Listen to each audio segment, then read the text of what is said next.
اعوذ باللہ من الشیطان الرجیم بسم اللہ الرحمن الرحیم ألم تر إلى الذين أوتوا نصيبا من الكتاب يدعون إلى كتاب الله ليحكم بينهم ثم يتولى فريق منهم وهم معرضون ذلك بأنهم قالوا لن تمسنا النار إلا أياما معدودات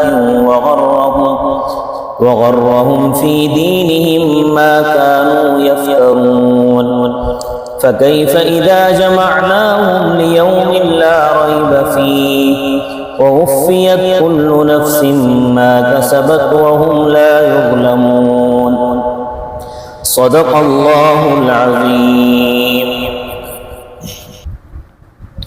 اس سے پہلی آیات میں یہودیوں کا ذکر تھا کہ ان ظالموں نے پیغمبروں اور ان کے مخلص ساتھیوں کو ایک دن میں نے بتایا تھا کہ 43 پیغمبروں کو ایک دن میں شہید کر دیا، اور ان کے جو مخلص ساتھی تھے 170 صحابہ ان سب کو بھی شہید کر دیا۔ تو یہ حال تھا پہلے کے یہودیوں کا۔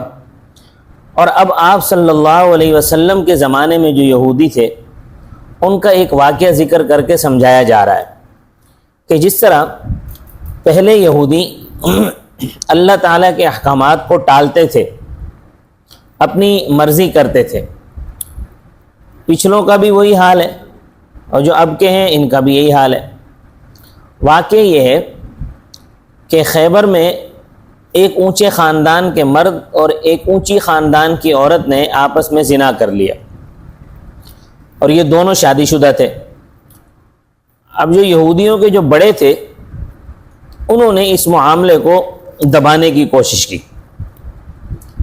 اور معاملہ تقریباً دب گیا، لیکن جو عوام تھے انہوں نے شور مچا دیا کہ ہم سے اگر غلطی ہو جاتی ہے تو ہم کو تو کوئی نہیں چھوڑتا، ہم کو تو سزائیں دی جاتی ہیں۔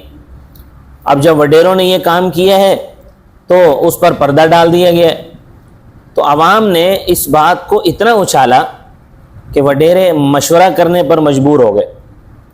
چنانچہ یہودیوں کے مذہبی اور سیاسی رہنما مل کر بیٹھے، مشورہ کیا کہ تورات کے احکام کے مطابق تو دونوں کو رجم کرنا پڑے گا، کیونکہ دونوں شادی شدہ ہیں، اور تورات کے اندر شادی شدہ مرد و عورت کی سزا زنا کی یہی موجود ہے کہ ان کو رجم کیا جائے گا۔ اور ان کا یہ تھا کہ کوئی تھوڑی سی سزا دے دی جائے تاکہ عوام کا منہ بند ہو جائے۔ تو کہنے لگے کہ آپس میں بیٹھے ہوئے ہیں، گھر کی بات ہے، ہم سب جانتے ہیں کہ محمد صلی اللہ علیہ وسلم اللہ کے سچے پیغمبر ہیں۔ ہم عوام کے سامنے اس بات کا اقرار نہیں کرتے، کیونکہ اگر ہم عوام کے سامنے اس بات کا اقرار کریں گے تو عوام ہماری کلمہ پڑھ کے مسلمان ہو جائے گی، مگر یہ تو حقیقت ہے کہ ان کی شریعت آسمانی شریعت ہے، اللہ تبارک و تعالیٰ کی طرف سے نازل ہوئی ہے، تو ان کی شریعت جو ہے وہ ہماری شریعت سے بڑی نرم ہے، لہٰذا عوام کا منہ بند کرنے کے لیے ہم ان سے جا کے فیصلہ کروا لیتے ہیں۔ چنانچہ اس مشورے کے مطابق خیبر سے یہ لوگ مدینہ طیبہ آئے، حالانکہ مدینہ طیبہ خیبر سے 2 میل دور ہے۔ مدینہ پہنچ کر یہ جو وفد تھا پورا یہودیوں کا، اس کے کچھ لوگوں نے تو منافقین کے گھر میں قیام کیا، اور کچھ نے کسی کے گھر میں، کچھ نے مومنین کے گھر میں قیام کیا۔ یہ آج صلی اللہ علیہ وسلم کے پاس گئے اور کہا کہ ہم یہودی ہیں، ہم خیبر سے آئے ہیں، ہمیں آپ سے وقت چاہیے، ہم نے آپ کے سامنے اپنا ایک مقدمہ پیش کرنا ہے۔ تو آج صلی اللہ علیہ وسلم نے انہیں وقت دے دیا اور فرمایا کہ فلاں وقت آ جانا۔ چنانچہ اس کی خوب شہرت ہوئی، خیبر کے یہودیوں نے آج صلی اللہ علیہ وسلم کے پاس مقدمہ پیش کرنا ہے، اس بات کی بڑی شہرت ہوئی۔ یہودیوں کا ڈیرا منافقوں کے ہاں تھا، انہوں نے پھر مشورہ کیا کہ اگر کوئی نرم سی سزا دے دیں گے تو ہم لے لیں گے، لیکن اگر رجم کا حکم کریں تو نہ لینا، کیونکہ یہ تو ہماری کتاب میں بھی ہے۔ تو اس وقت تمام یہودیوں میں سب سے بڑا جو عالم تھا اس کا نام تھا عبداللہ بن سوریہ، یہ ابن سوریہ اسی وفد میں شامل تھا. یہ فدق کے مقام پہ رہتا تھا اور فدق خیبر سے تقریباً 3 میل کے فاصلے پر ہے. صبح کو یہ یہودی، یہ جو عبداللہ بن سوریہ تھا، یہ تورات کا بڑا ماہر تھا اور اس کو تورات یاد تھی. اس کے ساتھ ساتھ دوسری کتابوں کا بھی یہ ماہر تھا. صبح کو جب یہ یہودی حضرت صلی اللہ علیہ وسلم کی خدمت میں آئے اور آ کر کہا کہ آپ ہمارا فیصلہ کریں، بڑا مجمع تھا، اس میں یہودی بھی تھے، اس میں منافقین بھی تھے، مسلمان بھی تھے، ہر طبقے کے لوگ یہ فیصلہ سننے کے لیے جمع ہوئے تھے. حضرت صلی اللہ علیہ وسلم نے فرمایا ہاں بتاؤ کیا فیصلہ کرانا ہے تم لوگوں نے؟ تو کہنے لگے کہ ہمارے یہود میں ایک مرد اور ایک عورت ہیں، وہ دونوں شادی شدہ ہیں، انہوں نے زنا کا ارتکاب کیا ہے، اس کی کیا سزا ہے؟ تو آپ صلی اللہ علیہ وسلم نے فرمایا کہ اس جرم کی سزا تو تمہاری کتاب تورات میں موجود ہے، اس میں سے دیکھ کے فیصلہ کر لو. تو کہنے لگے کہ ہے تو صحیح مگر کوئی واضح حکم نہیں ہے. تو حضرت صلی اللہ علیہ وسلم نے فرمایا کہ چلو تورات لے آؤ. تو وہ تورات لے آئے. اب جو ان کا بڑا مولوی تھا ابن سوریہ، اس سے کہا کہ آپ پڑھنا شروع کرو. تو اس نے جب وہ تورات پڑھنا شروع کی تو وہ جگہ جہاں پر رجم کا حکم تھا، وہ جگہ آیت کی وہ جگہ کھا گیا، وہ جگہ چھوڑ کے آگے سے پڑھنے لگ گیا. یعنی مثال کے طور پر جیسے میں آپ کو بتاؤں کہ الحمدللہ رب العالمین الرحمن الرحیم ایاک نعبد و ایاک نستعین، اب مالک یوم الدین بیچ میں سے اگر چھوڑ دیں اور آگے پڑھنے لگ جائے اس طرح. اب وہ جو رجم کا حکم تھا وہ اس کو کھا گیا، آگے سے اس نے پڑھنا شروع کر دیا. اس مجلس میں حضرت عبداللہ بن سلام رضی اللہ تعالیٰ عنہ بھی موجود تھے. حضرت عبداللہ ابن سلام رضی اللہ تعالیٰ عنہ یہودیوں کے پہلے بہت بڑے عالم اور پیر تھے. اللہ نے انہیں ایمان کی توفیق عطا فرمائی، مسلمان ہو گئے. تو یہ بھی تورات کے بڑے ماہر تھے. تو انہوں نے کہا کہ حضرت اکذب عدو اللہ، یہ اللہ کا دشمن جھوٹ بول رہا ہے، یہ غلط کاری سے کام لے رہا ہے. وہ آیات جن میں یہ حکم ہے رجم کا، یہ اس کو کھا گیا ہے، اور اس سے اگلی اس نے پڑھی ہے، پچھلی بھی پڑھی ہے، درمیان والی چھوڑ دی ہے.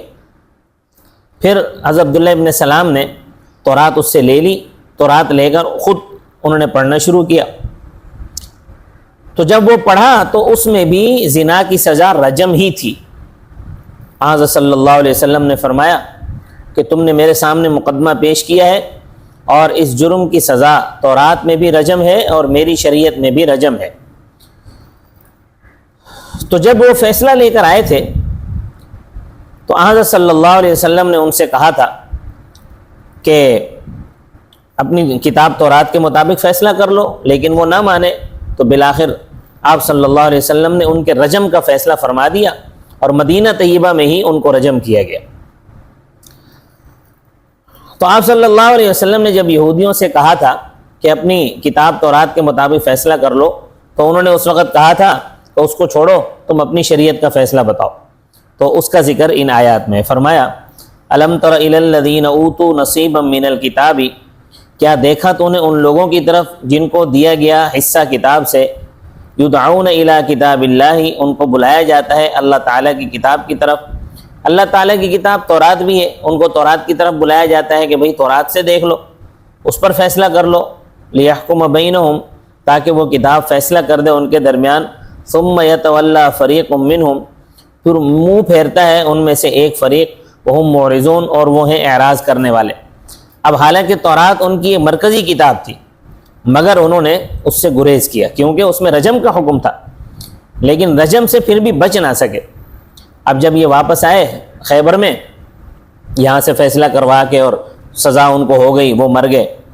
اب یہ جب خیبر میں واپس پہنچے تو عوام تو ظاہر عوام ہوتی ہے، کسی بھی طبقے کی عوام ہو، کسی بھی مذہب کی عوام ہو، وہ کب معاف کرتے ہیں؟ انہوں نے خوب مذاق اڑایا.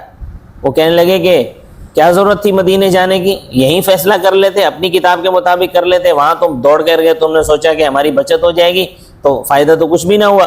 تو لوگوں نے جو ہے وہ بڑی باتیں کی.